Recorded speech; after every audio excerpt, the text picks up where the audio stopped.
जगत में स्त्री जाति को क्यों पैदा किया, पराधीन को सपने में भी सुख नहीं मिलता। अब मैं आप सभी वक्ताओं को वाद विवाद के नियम समझाऊंगा।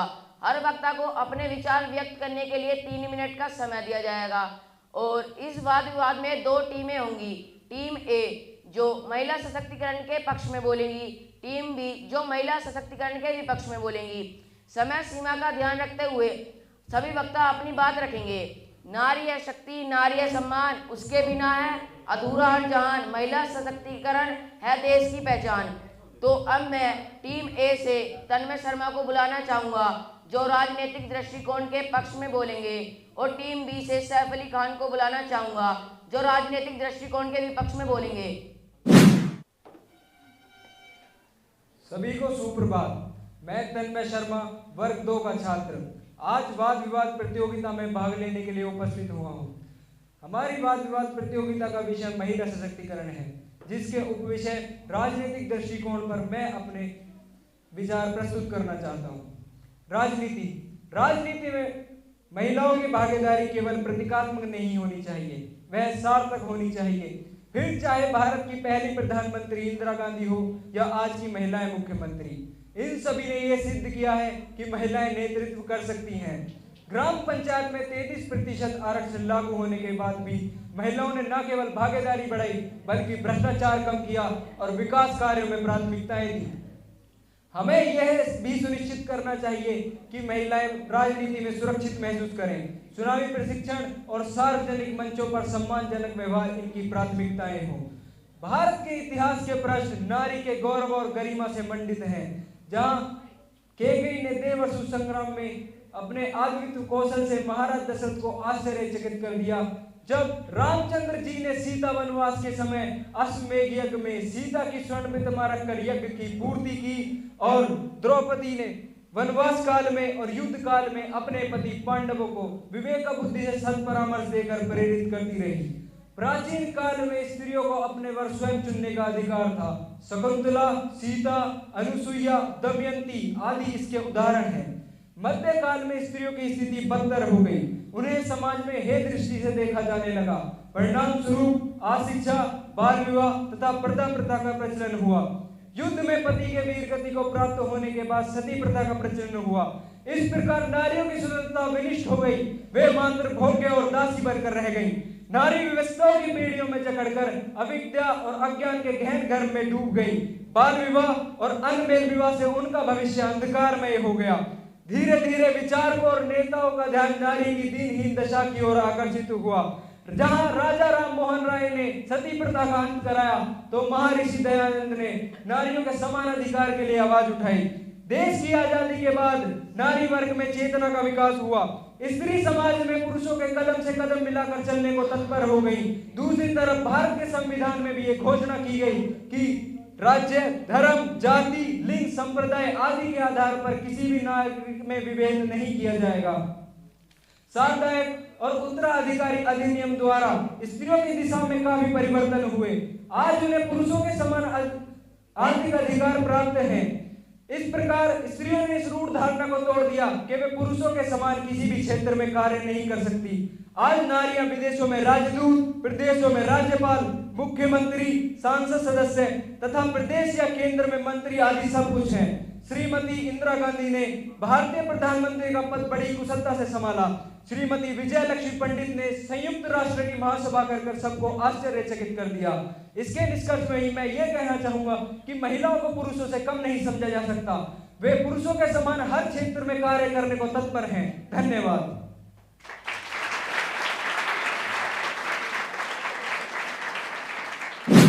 मैं आज इस विषय राजनीति में महिलाओं की भागीदारी के विपक्ष में अपने विचार प्रस्तुत करने आया हूं। अक्सर यह कहा जाता है कि महिलाओं की संख्या बढ़ाने से राष्ट्र की प्रगति होगी, लेकिन यह विचार जितना सुनने में अच्छा लगता है उतना ही व्यवहारिकता में कमजोर है। सबसे पहले राजनीति एक ऐसा शब्द है जहां समय, ऊर्जा और मानसिक मजबूती की अत्यधिक आवश्यकता होती है। हमारी सामाजिक संरचना अब भी इस प्रकार की नहीं बनी है कि महिलाएं पूरी तरह स्वतंत्र होकर राजनीतिक जिम्मेदारियों को निभा सके। घरेलू कार्य, परिवार की देखभाल और सामाजिक दबाव में उनका 100% योगदान देना कठिन हो जाता है। मैं आज इस विषय के विपक्ष में अपना पक्ष रख रहा हूँ। निसंदेह महिलाएं समाज की रीढ़ हैं, लेकिन राजनीति में उनकी भागीदारी आदर्श रूप में दिखाई जाती है, व्यवहारिक स्तर पर उतनी कारीगरी साबित नहीं होती। सबसे पहला कारण है राजनीति का कठिन और समसाध्य स्वरूप। यह केवल भाषण और प्रचार का मंच नहीं, बल्कि 24 घंटे की प्रतिबंधा, त्वरित निर्णय और हर परिस्थिति में उपलब्ध होने की मांग करता है।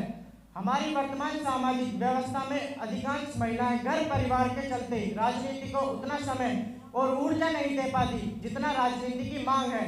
दूसरा, राजनीति में आने के बाद भी कई महिलाएं अपने फैसले स्वतंत्र रूप से नहीं ले पाती। ऐसे में उनके पीछे पुरुष सदस्य या अलग दबाव हावी हो जाता है, जिससे उनका नेतृत्व केवल औपचारिक नेतृत्व बनकर रह जाता है। यह दिखावा है, असली सशक्तिकरण नहीं। तीसरा, राजनीति में आने का राजनीति का माहौल भ्रष्टाचार, गुटबाजी और दबावों से भरा है। बिना मजबूती, प्रशिक्षण और सुरक्षा की नई आवाजों को टिकने में कठिनाई होती है। धन्यवाद। दोनों ही वक्ताओं ने बहुत ही प्रभावशाली ढंग से वाद विवाद किया और हमें राजनीतिक दृष्टिकोण के सही मायने समझाए। अब मैं टीम ए से शिवा खारी को बुलाना चाहूंगा, जो शैक्षिक सशक्तिकरण के पक्ष में बोलेंगे, और टीम बी से दीप को बुलाना चाहूंगा, जो शैक्षिक सशक्तिकरण के विपक्ष में बोलेंगे। आप सभी को मेरा सुप्रभात। मैं शिवा खारी, वर्ग 2 का छात्र, आज वाद विवाद प्रतियोगिता में भाग लेने के लिए उपस्थित हूँ। हमारी वाद विवाद प्रतियोगिता का विषय है महिला सशक्तिकरण, जिसके उपविषय शैक्षिक सशक्तिकरण के पक्ष में अपने विचार रखना चाहता हूँ। शिक्षा के बिना महिला सशक्तिकरण की कल्पना करना अधूरी है। शिक्षित महिला न केवल आत्मनिर्भर बनती है, बल्कि पूरे समाज को सशक्त बनाती है। वैश्विक स्तर पर यह सिद्ध हो चुका है कि जब महिलाओं की साक्षरता अधिक है, वहाँ समाज की प्रगति भी अधिक है। हमारी सरकार द्वारा बेटी बचाओ बेटी पढ़ाओ जैसे अभियानों के माध्यम से लड़कियों की शिक्षा को बढ़ावा दे रहे हैं, लेकिन क्या ये फिर आज हर गाँव तक पहुँचे हैं? आज भी स्कूलों में शौचालय नहीं है, जिससे किशोरियाँ स्कूल छोड़ देती हैं। हमें उन्हीं इन बुनियादी ढांचों पर ध्यान देना होगा। कोडिंग से लेकर अंतरिक्ष विज्ञान तक लड़कियां हर क्षेत्र में उत्कृष्ट प्रदर्शन कर रही हैं, लेकिन उन्हें आगे बढ़ाने के लिए हमें स्कूलों में लैंगिक भेदभाव से मुक्त वातावरण, छात्रवृत्तियों और महिला शिक्षित मॉडल्स की आवश्यकता है। तभी शिक्षा सशक्तिकरण का मूल आधार बन पाएगी। एक शिक्षित पुरुष खुद तक सीमित होता है, लेकिन एक शिक्षित और सतर्क महिला पूरे समाज और देश को शिक्षित करती है। सावित्रीबाई फुले भारत की प्रथम महिला शिक्षिका, प्रथम महिला समाज सुधारक और स्त्री शिक्षा आंदोलन की अग्रदूत थी। उन्होंने सन 1848 में अपने पति ज्योतिराव फुले के साथ पहला महिला विद्यालय खोला। जब लड़कियों को शिक्षा देना पाप माना जा रहा था, तब सावित्रीबाई फुले लड़कियों को शिक्षा देने स्कूल जाती थी और उन पर समाज की ओर से पत्थर और गोबर तक फेंका जाता था। सावित्रीबाई फुले ने उस युग में महिलाओं के लिए शिक्षा की मशाल जलाई, जब अंधकार और रूढ़िवादिता का बोलबाला था। उनका शैक्षिक योगदान आज भी भारत की शिक्षा क्रांति की नींव माना जाता है। वह केवल एक शिक्षिका नहीं, बल्कि एक विचार, एक क्रांति और एक आंदोलन थी। शिक्षा बहुत व्यापक शब्द है, उसमें सीखने योग्य अनेक विषयों का समावेश हो सकता है। पढ़ना लिखना भी उसी के अंतर्गत है। यदि कोई स्त्रियों को पढ़ाना अनर्थकारी समझे तो उस प्रणाली का संशोधन करना चाहिए, कराना चाहिए। खुद पढ़ने लिखने को दोष न देना चाहिए। लड़कों की शिक्षा प्रणाली कौन सी बड़ी अच्छी है। प्रणाली पूरी होने के कारण क्या किसी ने सलाह दी है कि सारे स्कूल और कॉलेज बंद कर दिए जाएं? आप खुशी से लड़कियों की शिक्षा प्रणाली का संशोधन कीजिए। उन्हें क्या पढ़ाना चाहिए, कितना पढ़ाना चाहिए, किस तरह की शिक्षा देनी चाहिए और कहाँ पर देनी चाहिए। आज की बदलती दुनिया में महिला शिक्षा को प्राथमिकता देना अनिवार्यता है, ना कि एक विकल्प। समाज, सरकार और परिवार को मिलकर यह सुनिश्चित करना होगा कि हर लड़की को गुणवत्तापूर्ण शिक्षा मिले, जिससे वह बिना किसी भेदभाव और रुकावट के अपने सपनों को पूरा कर सके। निष्कर्ष के रूप में मैं कहना चाहता हूँ कि लड़कियों का शैक्षिक सशक्तिकरण एक सामाजिक सुधार नहीं, बल्कि एक दीर्घकालिक निवेश है, जो पूरे देश की समृद्धि और विकास की नींव रखता है। धन्यवाद।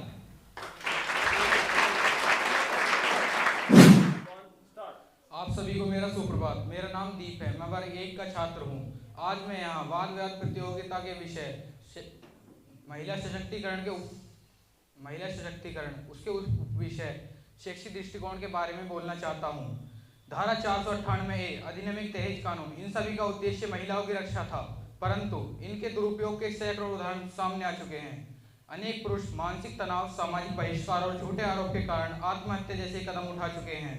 क्या महिला सशक्तिकरण की कीमत पुरुषों की गरिमा होनी चाहिए?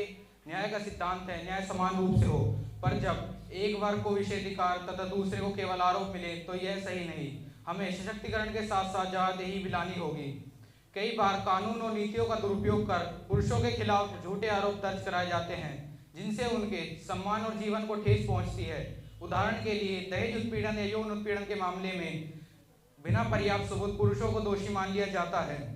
अत्यधिक सशक्तिकरण की अवधारणा कभी कभी परिवार के पारंपरिक ढांचे को बिगाड़ सकती है, जहां पुरुषों और महिलाओं दोनों की अपनी अपनी महत्वपूर्ण भूमिकाएं होती हैं। क्या यह परिवार में तनाव और विघटन का कारण बन सकता है? पुरुषों के मानसिक स्वास्थ्य पर प्रभाव। सशक्तिकरण की दौड़ में पुरुषों पर अत्यधिक दबाव आ रहा है।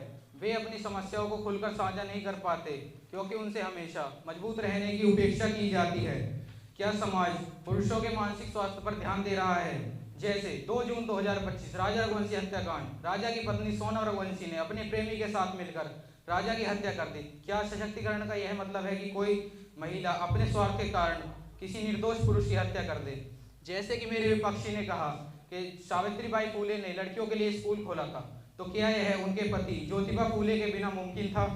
मान्यवर, जहां एक और नारी सशक्तिकरण की आवश्यकता और महत्वता को सभी स्वीकार करते हैं, वहीं अगर हम इसे शैक्षिक दृष्टिकोण से जोड़कर देखते हैं तो यह एक एकांगिक और अधूरी समझ बन जाती है। मैं विपक्ष के पक्ष में बोलते हुए ये कहना चाहता हूं कि शैक्षिक उपलब्धि ही सशक्तिकरण की पूर्ण उपलब्धि नहीं हो सकती। यह नारी सशक्तिकरण की ओर एक कदम है, पूर्ण समाधान नहीं। आज भी शिक्षित महिलाएं घरेलू हिंसा और दहेज उत्पीड़न का सामना कर रही हैं। डिग्री होने के बावजूद उन्हें निर्णय लेने की स्वतंत्रता नहीं दी जाती। उच्च शिक्षित महिलाएं कई बार परिवार की मर्यादा के नाम पर करियर तक छोड़ देती हैं। आज की शिक्षा प्रणाली में लैंगिक समानता, स्वतंत्रता और कानूनी अधिकारों की पर्याप्त जानकारी नहीं दी जाती। महिला किताबी ज्ञान होने के बावजूद अपने कानूनी अधिकारों से अनजान हैं। किताबी ज्ञान उन्हें शिक्षा सशक्तिकरण की पूरी आज़ादी नहीं हो सकती। ग्रामीण क्षेत्र में लड़कियां पढ़ तो रही हैं पर काम के अवसर नहीं। कितनी ही शिक्षित लड़कियों को शादी के नाम पर घर बैठा दिया जाता है। उनके निर्णयों, करियर और सपनों को परिवार की मर्यादा के नाम पर दबा दिया जाता है। आज भी लाखों लड़कियों को उच्च या माध्यमिक शिक्षा नहीं मिलती। अगर शिक्षा ही नारी सशक्तिकरण का पूर्ण समाधान है तो इसका समान वितरण भी जरूरी है, जो अभी तक नहीं हो पाया है। मैं निष्कर्ष के रूप में ये कहना चाहता हूँ कि शैक्षिक दृष्टिकोण निश्चित रूप से नारी सशक्तिकरण की ओर एक कदम है, पर इसे पूर्ण समाधान मान लेना भ्रम है। जब तक सामाजिक सोच, आर्थिक आज़ादी और राजनीतिक भागीदारी नहीं मिलती, तब तक शिक्षा नारी को सशक्त नहीं बना सकती। धन्यवाद।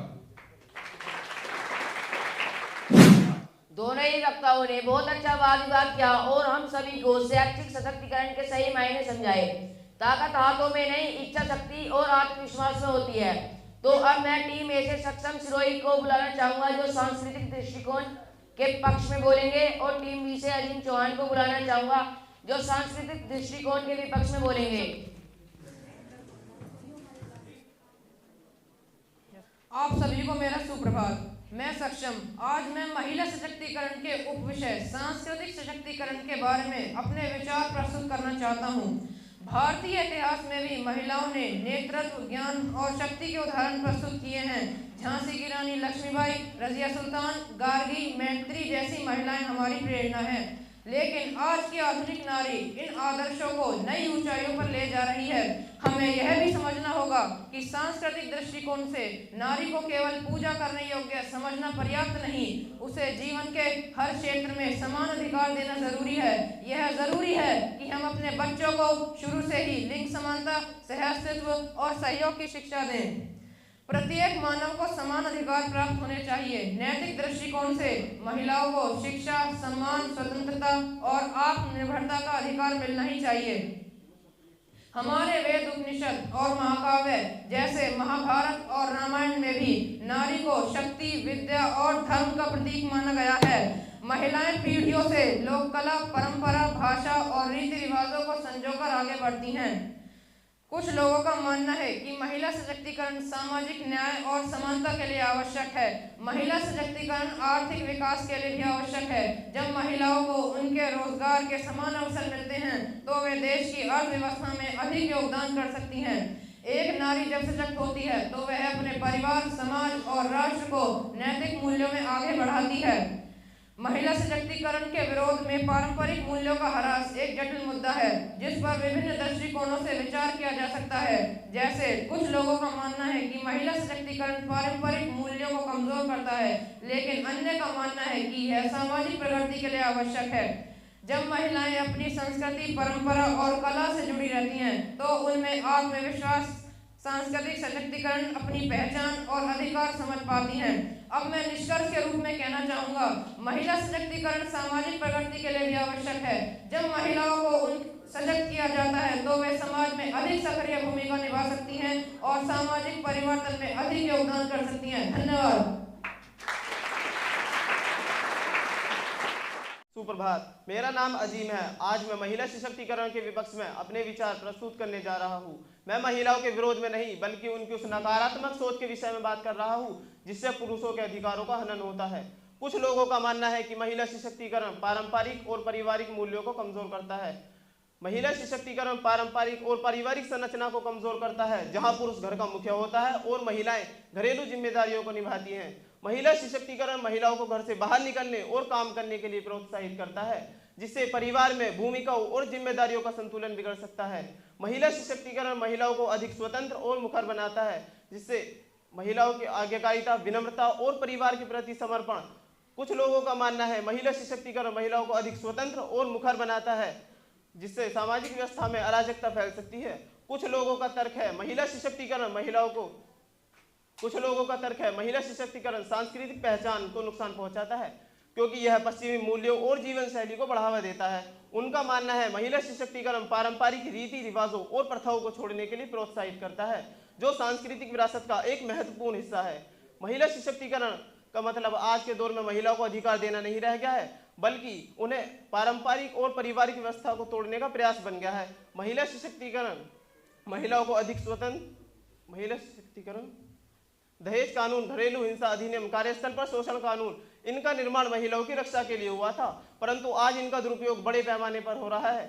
हजारों पुरुष झूठे आरोपों में फंसाए जा रहे हैं जिससे उनके करियर, मानसिक स्वास्थ्य और परिवार बर्बाद हो रहे हैं। अब मैं निष्कर्ष के रूप में अपनी बात कहना चाहता हूँ।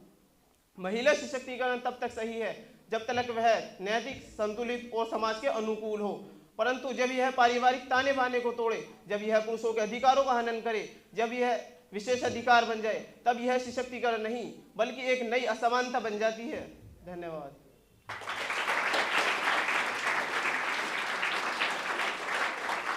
तो मैं अब टीम ए से वंश कुमार को बुलाना चाहूंगा जो आत्मगौरव के पक्ष में बोलेंगे और टीम बी से कार्तिक मावी को बुलाना चाहूंगा जो आत्मगौरव के विपक्ष में बोलेंगे। सम्मानित निर्णायकगण, अध्यापकगण व मेरे प्रिय साथियों, मेरा नाम वंश कुमार है। मैं वर्ग 2 का छात्र हूँ। आज हम महिला सशक्तिकरण की बात कर रहे हैं, लेकिन एक सवाल है, क्या सशक्तिकरण केवल बाहरी मदद और सुविधा से आता है या उसके मूल में कुछ और है? मेरा मानना है कि महिला सशक्तिकरण की सबसे सशक्त जड़ है आत्मगौरव, यानी स्वयं के सम्मान की भावना। महिला के आत्मसम्मान के बिना कोई भी कानून, कोई भी नीति, कोई भी आंदोलन उसे सशक्त नहीं कर सकता। आत्मगौरव क्या है और क्यों आवश्यक है? आत्मगौरव का अर्थ है मैं कौन हूँ, मैं क्या कर सकती हूँ और मैं स्वयं को किसी से कम नहीं समझती। जब कोई महिला स्वयं को सम्मान देती है तो समाज उसे सम्मान देना सीखता है। अगर महिला कहे मैं कमज़ोर हूँ तो समाज उसे कमज़ोर समझेगा। अगर वो कहे मैं अपने अधिकारों की अधिकारी हूँ तो उसकी आवाज़ पूरे समाज को बदल देती है। इतिहास और वर्तमान के उदाहरण, झांसी की रानी लक्ष्मीबाई, उन्होंने आत्मगौरव से प्रेरित होकर कहा मैं अपनी झांसी नहीं दूंगी। सावित्रीबाई फूले आत्मगौरव के साथ समाज की गालियाँ सहकर लड़कियों को शिक्षा दी। कल्पना चावला अंतरिक्ष में भारत का नाम रोशन कर कहा कि लड़कियों के सपनों की कोई सीमा नहीं होती। मैरी कॉम माँ होते हुए चैंपियन बनकर दिखाया और कहा महिला किसी भी भूमिका में स्वयं को साबित कर सकती है। इन सब ने सरकारी योजनाओं से ज़्यादा आत्मगौरव के बल पर इतिहास रचा। सामाजिक प्रभाव, जब किसी बेटी को उसका परिवार यह कहता है तुम उतनी ही काबिल हो जितना बेटा, तो उसके मन में आत्मगौरव जागता है। आत्मगौरव महिला को सिखाता है शादी व नौकरी सब में उसका अपना भी निर्णय है। आत्मगौरव जागने पर महिला न सिर्फ खुद उठती है बल्कि अपने साथ अपने परिवार को भी उठाती है। नीतियाँ और योजनाएं तभी सफल होंगी जब आत्मगौरव होगा। आत्मगौरव महिला को सिखाता है।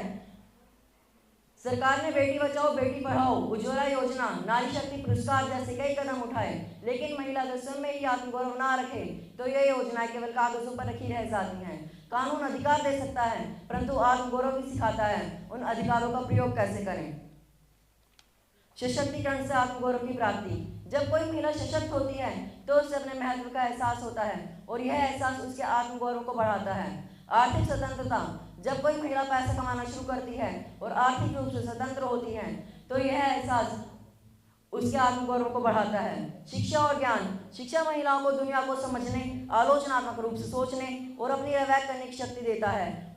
यह ज्ञान उन्हें आत्मविश्वास देता है और उनका आत्मसम्मान बढ़ाता है।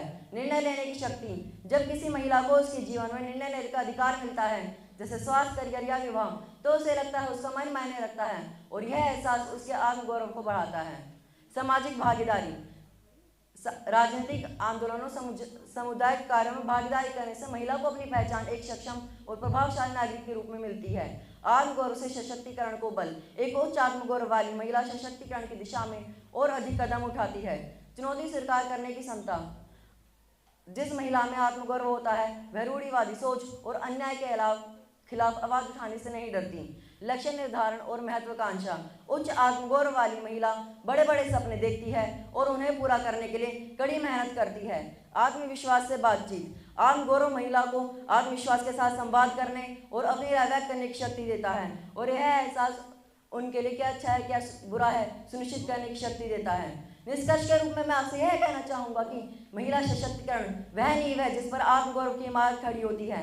आत्मगौरव एक ऐसी आंतरिक शक्ति है जो महिलाओं को समान नागरिक व सक्रिय रूप में भाग लेने में मदद करता है। धन्यवाद। आप सभी को सुप्रभात। मेरा नाम कार्तिक मावी है। मैं आज इस विषय के विपक्ष में बोल रहा हूँ। सम्मानित निर्णयगण, अध्यापकगण तथा प्रिय मित्रों, आज का विषय है महिला सशक्तिकरण में आत्मगौरव की भूमिका। मेरे माननीय प्रतिद्वंदी कहेंगे कि आत्मगौरव ही महिला सशक्तिकरण की जड़ है, लेकिन मैं कहना चाहता हूँ केवल आत्मगौरव ही काफी नहीं, यह आवश्यक है परंतु पर्याप्त नहीं। आत्मगौरव एक भावना है पर हकीकत अलग है। आत्मगौरव मन की शक्ति है, लेकिन क्या है अकेले समाज की बाधाएं तोड़ सकता है? गांव की लड़की को और विद्यालय ही ना मिले तो क्या वह आत्मगौरव से पढ़ाई कर पाएगी? घरेलू हिंसा झेल रही महिला को और कानून और सुरक्षा का सहारा ना हो तो आत्मगौरव उसकी रक्षा कैसे करेगा? अब मैं आपके सामने इतिहास और वर्तमान के उदाहरण प्रस्तुत करना चाहता हूँ। झांसी की रानी का आत्मगौरव महान था, लेकिन उन्हें हथियार भी उठाने पड़े। सावित्रीबाई फुले के आत्मगौरव ने उन्हें प्रेरित तो किया, पर अगर उनके पति और सहयोगी ना होते तो क्या वे अकेले स्कूल खोल पाते? आज भी लाखों महिलाएं आत्मगौरव रखती हैं, पर मजबूरी में कमूर में शादी हो जाती है क्योंकि व्यवस्था उनके साथ नहीं होती। आत्मगौरव महिला को जागरूक करता है, पर लेकिन अवसर, शिक्षा, कानून भी जरूरी है। अगर नौकरी के अवसर ना हो तो आत्मगौरव बेरोजगारी दूर नहीं कर सकता। अगर समाज की मानसिकता ना बदले तो अकेला आत्मगौरव महिला को आगे नहीं बढ़ा सकता। खतरा, आत्मगौरव को अहंकार बना दे। कभी कभी मैं सब करती हूँ की सोच में महिला को अकेले लड़ने पर मजबूर कर देती है, जबकि सशक्तिकरण का मतलब है साझेदारी, ना कि अकेलापन। सशक्तिकरण का अर्थ है पुरुष और महिला दोनों को मिलकर समाज को आगे ले जाना। धन्यवाद।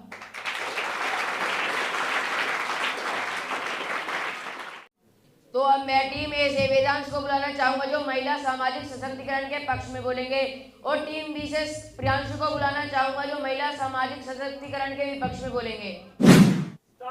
आप सभी को मेरा सुप्रभात। मैं वेदांश कुमार, वर्ग 2 का छात्र, आज इस वाद विवाद प्रतियोगिता में भाग लेने के लिए उपस्थित हुआ हूँ। मेरे वाद विवाद प्रतियोगिता का विषय है महिलाओं का सामाजिक सशक्तिकरण, जिसके पक्ष में मैं अपने विचार रखना चाहता हूँ। महिला सशक्तिकरण का तात्पर्य केवल महिला को अधिकार देना नहीं, बल्कि उनके सम्मान, आत्मनिर्भरता और आत्मबल को जागृत करना है। यदि समाज में महिला को अधिकार नहीं मिलेगा तो वह समाज भी कभी उन्नति नहीं कर सकता। महिलाएं शिक्षा, चिकित्सा, न्याय और प्रशासन जैसे क्षेत्रों में नेतृत्व कर रही है। महिलाओं का सामाजिक सशक्तिकरण उनके स्वतंत्र विचार, आत्मनिर्भरता और समाज में भागीदारी के बिना अधूरा है।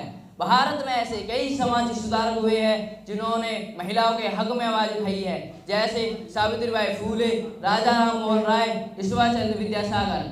आज इन सभी की कोशिशों का ही परिणाम है कि महिलाओं को सामाजिक अधिकार मिले हैं। लेकिन क्या पर्याप्त है? नहीं। आज भी कई परिवारों में बेटियों को बोझ समझा जाता है। भ्रूण हत्या, बाल विवाह और दहेज जैसी समस्याएं समाज के चेहरे पर कलंक है। हमें इन समस्याओं का समाधान जमीनी स्तर पर लाना होगा। मीडिया और फिल्में भी एक अहम भूमिका निभा सकती है। जब महिला को केवल एक वस्तु के रूप में नहीं बल्कि एक सृजनकर्ता, नेता और निर्णायक के रूप में दिखाया जाएगा, तभी समाज की सोच बदलेगी। समाज क्या कहता है? यह मत करो, तुम लड़की हो, इतना मत पढ़ो, आखिर में तो शादी होनी है, यह मत पहनो, लोग क्या कहेंगे। एक महिला क्या चाहती है? मुझे मत बताओ मुझे क्या करना है, मुझे अवसर दो, मैं खुद करके दिखाऊंगी। एक महिला चाहती है जब वो विद्यालय जाए तो सिर्फ उसकी पढ़ाई देखी जाए, जब वो कार्यालय जाए तो सिर्फ उसकी काबिलियत देखी जाए, और जब वो कोई निर्णय ले तो उसका सम्मान किया जाए। अब महिलाएं पीछे नहीं है, वह शिक्षक भी है, वह डॉक्टर भी है, वह वैज्ञानिक भी है और वह फौजी भी है। लेकिन पता नहीं क्यों फिर भी समाज उन्हें रसोई तक सीमित रखना चाहता है। एक महिला की आवाज़ कहती है मुझे बराबरी नहीं चाहिए, मुझे वो अधिकार चाहिए जो मुझे जन्म से मिलने चाहिए थे। अंत में निष्कर्ष के रूप में बस इतना ही कहना चाहता हूँ, यदि समाज को बदलना है तो सबसे पहले उसकी सोच को बदलना होगा, क्योंकि एक सशक्त महिला केवल अपने परिवार को नहीं बल्कि पूरे देश को सशक्त बनाती है। धन्यवाद। माननीय अध्यक्ष महोदय व प्रधानाचार्य जी और मेरे सभी साथियों, आज हम यहाँ महिला सशक्तिकरण पर चर्चा करने के लिए एकत्र हुए हैं। निसंदेह सशक्तिकरण का उद्देश्य महिलाओं को अवसर, अधिकार और सम्मान दिलाना है, परंतु मैं इस प्रस्ताव के विपक्ष में बोलते हुए कहना चाहूँगा, यदि इसे अंधाधुंध रूप में अपनाया जाए तो यह समाज में घृणा, प्रतिस्पर्धा और नए भेदभाव को जन्म दे सकता है। सशक्तिकरण का अर्थ केवल अधिकार देना नहीं बल्कि कर्तव्य, जिम्मेदारी और संतुलन भी सिखाना है। सबसे पहले यह मानना होगा कि समाज में हर वर्ग की अपनी भूमिका होती है। महिलाओं के सशक्तिकरण की आड़ में यदि पुरुषों के प्रति घृणा और प्रतिस्पर्धा को बढ़ावा दिया जाएगा तो पारिवारिक एवं सामाजिक संरचना टूट सकती है। अधिकार और स्वतंत्रता के नाम पर यदि जिम्मेदारियों से बचने की प्रवृत्ति इस तरह पक्ष और विपक्ष ने अपने विचार दिए, अराजकता होगी। सशक्तिकरण तभी सार्थक है जब यह कर्तव्य और अनुशासन के साथ हो। सबसे पहले अति सशक्तिकरण के कारण समाज में नए भेदभाव पैदा हो सकते हैं। कई बार देखा गया है कि अवसर प्रदान करने के नाम पर योग्यता की बजाय लिंग को प्राथमिकता दी जाती है। यह प्रवृत्ति पुरुषों के मन में असंतोष और महिलाओं के प्रति अविश्वास को जन्म दे सकती है। सशक्तिकरण की प्रक्रिया में हमें यह नहीं भूलना चाहिए कि पुरुष और महिला दोनों मिलकर समाज की इकाई हैं। एक पक्ष को बढ़ावा देकर दूसरे को पीछे नहीं धकेला जाना चाहिए। सशक्तिकरण के नाम पर पश्चिमी जीवन शैली की अंधी नकल भी एक गंभीर समस्या है। स्वच्छंदता को स्वतंत्रता समझने से पारिवारिक एवं सांस्कृतिक मूल्य कमजोर पड़ सकते हैं। हमें ऐसा सशक्तिकरण चाहिए जो हमारी नैतिकताओं, परंपराओं और सामाजिक ताने बाने के अनुकूल हो। अंत में मैं यही कहना चाहूँगा कि महिला सशक्तिकरण का उद्देश्य महिलाओं को स्त्री से ऊंचा या नीचा रखना नहीं बल्कि दोनों को समान रूप से जिम्मेदार और समर्थ बनाना है। अधिकारों के साथ कर्तव्य, स्वतंत्रता के साथ अनुशासन और अवसरों के साथ योग्यता का संतुलन ही सच्चा सशक्तिकरण है। इसी से एक स्वस्थ, संतुलित और प्रगतिशील समाज का निर्माण संभव होगा। धन्यवाद। दोनों ही टीमों के सभी वक्ताओं ने महिला सशक्तिकरण के ऊपर बहुत ही शानदार प्रदर्शन किया और हम सभी को महिला सशक्तिकरण के सही मायने बताए। एक शिक्षित नारी पूरे समाज को शिक्षित बनाती है। अब मैं हमारे विद्यालय के निर्देशक महोदय डॉक्टर विनय खारी जी को मंच पर आमंत्रित करना चाहता हूँ। वो मंच पर आएं और अपने विचार व्यक्त करें। सुप्रभात आदरणीय अध्यक्ष महोदय और आदरणीय अध्यापकगण यहाँ पर उपस्थित हैं और प्रिय साथियों, छात्र और छात्राएं, जो यहाँ पे वाद विवाद प्रतियोगिता हो रही है, देखकर बहुत ही मुझे अच्छा लग रहा है और इतनी खुशी हो रही है कि दोनों ही पक्ष और विपक्ष अपनी बात को बहुत सशक्त तरीके से रख पा रहे।